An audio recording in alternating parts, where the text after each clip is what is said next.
One of the first things that gets put up at the beginning of the Christmas season is the Christmas tree. It's hard to deny its role as the centerpiece of holiday decor. The Christmas tree also has interesting roots that go deep into the history with cosmic influence. Newswatch reporter Mike Teeny decided it was a perfect snowing morning to stop by a brand new Christmas tree farm in Victor. Steeped in tradition, the Christmas season ignites the imagination in a way that is unique to itself. And the Christmas tree is one of the most beloved symbols of the season. So much so that some have taken up the hard task of ensuring there are real trees available for Christmas yet to come. We had an opportunity to get about 800 trees in starting out, and this is just kind of the beginning of it. So each year we're going to be adding a little bit to what we're doing. And it was just kind of one of those things where it's like, what are we going to do with this? So here we went. This period of time around the winter solstice has been sacred to many cultures and is where the roots of our modern seasonal imagery are found.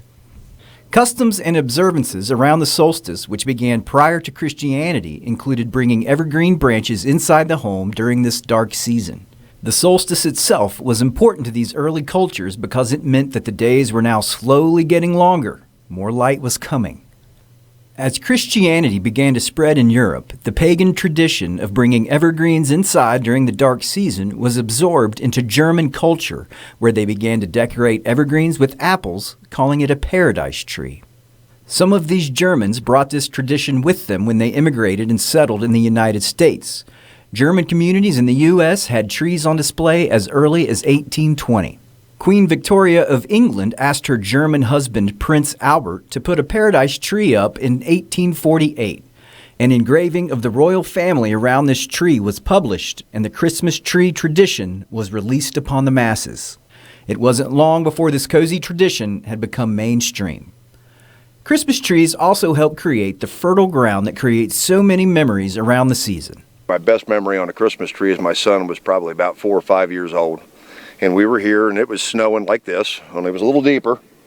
And Mom and the sisters weren't home yet, and I said, we need to go pick a Christmas tree. So my son and I went stomping down through the woods over here, and he picked out a Christmas tree, and it had about 4 branches hanging on it, and it was bent over about like this, but that's the tree he wanted.